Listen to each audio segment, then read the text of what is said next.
السلام عليكم ورحمة الله وبركاته كلنتي وعن وناكسن ملو با joogtaan waxaa kusoo dhawaataan channelkeena Heal Soft oo aad kala socotaan barashada culumta tiknoolajiyada. Haddaba cashirka maanta waxa uu ku saabsan yahay waa casharada imtixaanaha ahaa ee Windows 10 waxa uu ku saabsan yahay sida markaas aad ku abuuran karto partition adigoo markaas kala qaybsanaya C drive-ka, qaybta storage-ka ama qaybta kaydka ee markaas computer-kaaga ee markaas ku jiraan Windows-ga dhammaan marka wuxuu ku saabsan yahay sidee marka ugu horeyso waxaad ogaanaysaa C drive-ka inta kugu jirto marka aan ogaano space-ka markaas inta ku jirto iyo inta markaas inoo banaan kadib waxaan abuureynaa partition oo intii space-ka noo banaaneed ayaanu kala qaybsanaynaa. haddaba cashirkan waa cashiradii ku saabsanaa Windows 10 haddii marka cashirkan yaa marka ugu horeysa daawanaysid fadlan cashiradii hore dib ugu laabo 1 2 3 intii markaas casharada Windows 10 ka fiirso la soco marka cashirkan qaybtii afraad ku dhufataa start ku dhufanaysaa kadibna meeshan search box-ka waxaad ku qortaa file explorer f hadda trad uu soo baxaa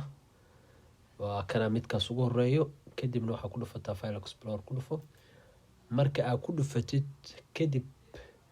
waxaa fiirinaysa waxaa ku dhufanaysaa meeshaan aad u jeedo dhinaca left hand side-ka dhinaca bidixda waxaa fiirisaa meesha ay ku qoran tahay this PC click marka ku dhufatid waxaa ku soo baxaya marka C drive-ka ku soo baxayo ama system drive noqon kara magaca waa laga yaabaa in qaybtan ay ku kala duwanaadaan laakiin inta ugu badan waa C drive way marka waxaa ku dhufanaysaa C drive ku dhufanaysaa sida hoose uga jeedo C drive marka aad fiirisid 173 GB ayaa free ah oo hadeertan inta banaan inta ugu badan marka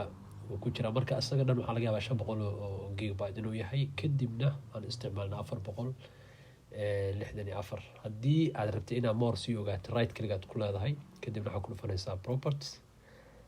halkan oo ka tusinayaa sida u jeeda qaybtan oo blue ah waa inta markaas aad isticmaashay wax kugu jiraan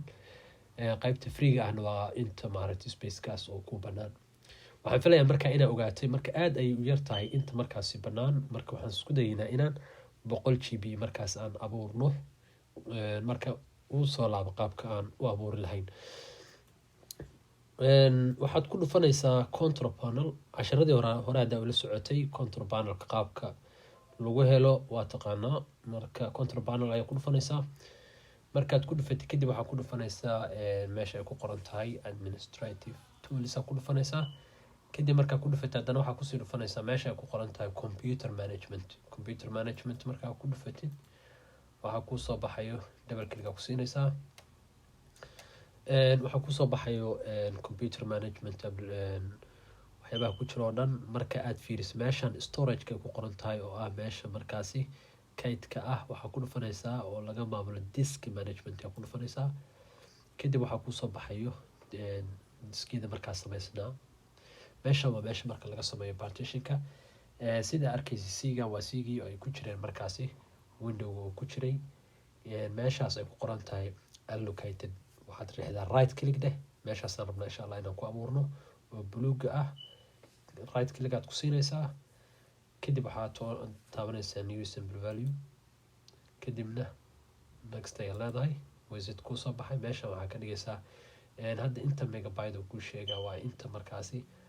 ugu badan oo aad haysato iyo markaasi inta ugu yar marka halkan waxaan ku qoraynaa 100 GB waan sameynayna drive-ka meesha numberka automatic asaga u siin karo haddii aad rabtaan aad uga bedelan kartaa marka anaga h aan ka bilaabaynaa h ayaan dooranayna aad numberka aad rabto markaas waa dooran kartaa kadibna waxaad ku leedahay next meesha waxaa ku qoraysaa volume level kalkana magaciisa ku qoraysaa meeshan file-ka aan rabnana file system-ka u baahan tahayna NTFS-kii ugu dambeeyay waa isaga ugu fiican isagaan dooranaa kuwaana FAT iyo FAT32 inta ugu badan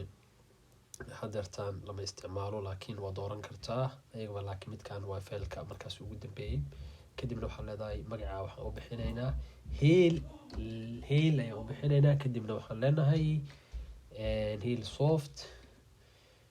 ama kaydka u bixinayna masalan kaydka kadibna waxaan leenahay next kadibna finish kadib waa ka baxaysaa meeshaan oo dhan iska cancel kadib waxaa fiirisaa control panelkii tag waxaad tegaysaa file explorer ku dhufanaysaa kadib waxaad fiirinaysaa meesha ay ku qoran tahay tspc ku dhufo halkan ayuu kaa tusinayaa waa kana midkaad sameyna marka 100 sidaas ayaa loo sameeyaa marka insha allah dirbiraad 10 kalena la sooco oo aan mar walba kaga soo gudbinayno channelkeena Hill Software. Wassalaamu calaykum waraxmatullaahi wabarakaatuh.